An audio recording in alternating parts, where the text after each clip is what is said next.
Muy buenas noches, comunidad. Les saludo desde una muy lluviosa ciudad de Monterrey. Espero y se encuentren de la mejor forma el día de hoy para escuchar historias de terror. Espero y estén en su lugar seguro, con la bebida que más les agrade. Así que vamos a relajarnos un poco. Ajusten el volumen o ajusten sus audífonos y sumerjámonos en la siguiente historia. Hola, lo que les voy a platicar me sucedió hace poco tiempo, en un pueblo que se encuentra muy cercano a Guadalajara. Es un lugar curioso que, a pesar de su cercanía a la ciudad, conserva tradiciones y costumbres que parecen haber quedado atrapadas en el tiempo. Precisamente por mi trabajo como asistente de investigación, me vi en la necesidad de salir de la ciudad, y sin saberlo, entré en un mundo lleno de leyendas y supersticiones que pondrían a prueba mi propia percepción de la realidad. Mi primer contacto con los habitantes de este lugar fue en casa de Armin, un hombre amable cuya familia se encargaba de alimentarnos. Esto durante nuestra estancia, la cual solo era el sábado y el domingo, y nos alojábamos en una casa que nos prestaba la cuñada de Armin, igual una mujer muy amable. Esa casa, aunque aún en construcción, ofrecía todo lo necesario para que la estancia fuera cómoda, y se encontraba en lo alto de un cerro, desde donde se podía apreciar una vista impresionante del lago de Chapala y los pequeños pueblos que rodeaban a este. Chapala, para muchos, evoca imágenes de un destino turístico concurrido, pero este lugar era muy diferente. Antes de llegar al lago, nuestro conductor tomó una desviación por un camino empedrado y angosto, que nos llevó a este poblado, donde las casas de los pocos habitantes parecían flotar a la orilla del lago, tan cerca del agua que uno podía escuchar el suave oleaje mientras caminaba por las calles. Nuestra rutina era bastante simple.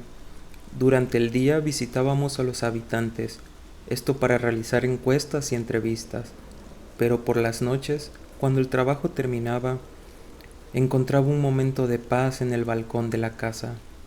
Me gustaba observar los destellos de luces de los pueblos lejanos, que parecían luciérnagas danzando en la oscuridad.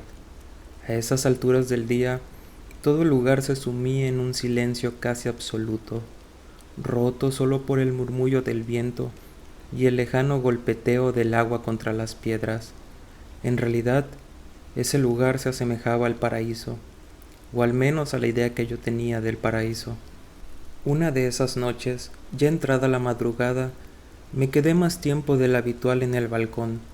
El viento traía consigo un aire fresco que me relajaba después de una larga jornada. De repente, escuché algo que me sobresaltó, unas campanadas a lo lejos, un sonido profundo y fúnebre que resonó en la quietud de la noche. Este no era el tipo de campanada que se escucharía para convocar a la misa. Este era lenta, pesada, como si anunciara la muerte de alguien. A pesar de la inquietud que me causó, decidí no darle mayor importancia y regresé al interior para descansar. Al día siguiente en casa de Armin, durante el desayuno, no pude evitar mencionar lo que había escuchado la noche anterior. Los comensales se quedaron en silencio, y las miradas que me lanzaron estaban llenas de asombro y temor. La esposa de Armin fue la primera en hablar.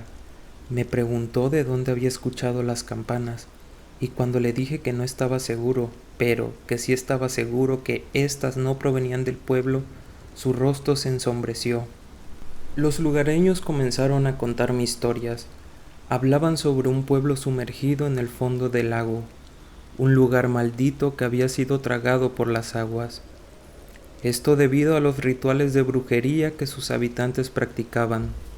Me dijeron con un tono serio que cuando se escuchan las campanas del templo de ese pueblo, significa que alguien va a morir y su alma será arrastrada a ese lugar sumergido. Sinceramente, la historia me pareció fascinante, aunque me mantuve escéptico. Sin embargo, más tarde, cuando bajamos al pueblo para continuar con nuestras encuestas, nos encontramos con un grupo de personas. Estaban reunidas fuera del templo.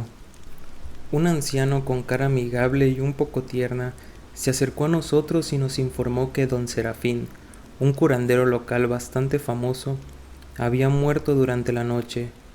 Lo más desconcertante era que la noche anterior estaba completamente bien, pero al amanecer lo encontraron sin vida, en un estado que, según los aldeanos, era difícil de explicar. La noticia me golpeó como un puñetazo al estómago. ¿Sería posible que las campanas que había escuchado estuvieran relacionadas con la muerte de don Serafín? Mis pensamientos se entrelazaban con la leyenda que me habían contado esa mañana. A medida que avanzaba el día, nos dimos cuenta que la muerte del curandero había sumido al pueblo en una especie de caos silencioso. La gente no podía dejar de hablar de ello, y la atmósfera se volvió tan densa que fue imposible continuar con nuestras entrevistas, puesto que toda la gente se encontraba con una aura pesada. Regresamos a Guadalajara aquella tarde, pero la inquietud no me abandonaba. El siguiente fin de semana volvimos al pueblo para continuar nuestro trabajo. Los ánimos parecían haberse calmado, aunque el recuerdo de la muerte de don Serafín seguía presente en algunos comentarios. Esa noche decidí volver a salir al balcón, pero esta vez con unos binoculares para observar mejor el lago. Sabía que no habría luna llena, pero no me importaba. Algo me atraía hacia esa oscuridad insondable. Lo que no esperaba era lo que escuché a lo lejos, un murmullo casi imperceptible que parecía provenir del lago. Me quedé inmóvil, intentando descifrar las palabras, pero eran inteligibles, como si fueran pronunciadas por alguien que no hablaba mi idioma, o algo que no era humano y trataba de hablar como uno. Fue bastante extraña la sensación que tuve al escuchar eso. Entonces escuché un chapoteo, como si alguien o algo se hubiera sumergido en el agua. Inmediatamente corrí a avisar a mis compañeros, pensando que podría ser un pescador en peligro, pero me dijeron que era mejor no acercarse al agua a esas horas. Era un lugar peligroso, especialmente de noche. La mañana siguiente trajo consigo nuevas historias. Se comentaba que algo inusual había ocurrido cerca del lago la noche anterior. Algunos ancianos mencionaron que el Chan, una deidad del agua, había vuelto a cobrar una vida. Según la leyenda, este ser era invocado por aquellos que necesitaban desesperadamente algo, ya fuera riqueza o ya fuera éxito, pero su ayuda siempre tenía un precio, un alma humana. A lo largo del día intenté olvidar lo ocurrido, centrándome en mi trabajo, pero al caer la noche y regresar a la casa, el temor regresó con una fuerza abrumadora. Esta vez, por ciertas cosas nos retrasamos un poco, y entonces nos tocó subir el cerro en completa oscuridad. Tan solo las luces de las casas lejanas nos acompañaban, pero a medida que avanzábamos, esas luces se desvanecían en la oscuridad, dejándonos a merced de la penumbra. Un crujido entre los arbustos nos hizo detenernos y ponernos en alerta. Parecía que algo o alguien nos seguía. Aceleramos el paso, y cuando finalmente llegamos a la casa, cerramos las puertas y las aseguramos con rapidez. Esa noche, el viento soplaba con fuerza, y las aguas del lago se agitaban de manera inusual. Especialmente me costó conciliar el sueño, pero cuando finalmente lo logré, las campanas sonaron de nuevo. Eran exactamente las 12 de la noche. Mi corazón se aceleró. Sabía lo que significaba. La deidad había vuelto y esta vez una nueva alma sería tomada. Lo más aterrador ocurrió cuando vi, a través de la ventana, una sombra deslizándose por el exterior de la casa. No se detuvo, simplemente pasó, pero fue suficiente para mantenerme despierto el resto de la noche. A la mañana siguiente, las noticias eran claras. Juan, el hijo de don Chepe, había desaparecido después de pasar la noche bebiendo cerca del lago. Nadie sabía lo que le había ocurrido, pero los pescadores encontraron su zapato flotando en el agua. Los rumores sobre el Chan y su necesidad de almas continuaron creciendo en los días que siguieron. Los habitantes del pueblo decían que Juan había sido tomado por el espíritu del lago, como ofrenda por algún favor concedido a alguien. Decían que su alma estaba atrapada en el pueblo hundido, condenado a vagar bajo las aguas eternamente. Un fin de semana después, nos tuvimos que ir. Gracias a Dios no sucedió nada más, pero siempre me quedaré con la duda de si esta deidad, el Chan, era real o simplemente era una simple coincidencia.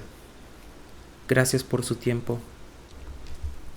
Si llegaste hasta este punto del video, permíteme agradecerte de corazón, y asimismo te hago una cordial invitación a que tú, amigo, si conoces o tienes alguna historia relacionada con lo paranormal, me la hagas llegar, y así podamos escucharla juntos en este canal.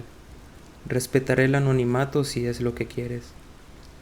Asimismo, les hago un discreto pedimiento para que dejen su like y un comentario si es de su agrado el video.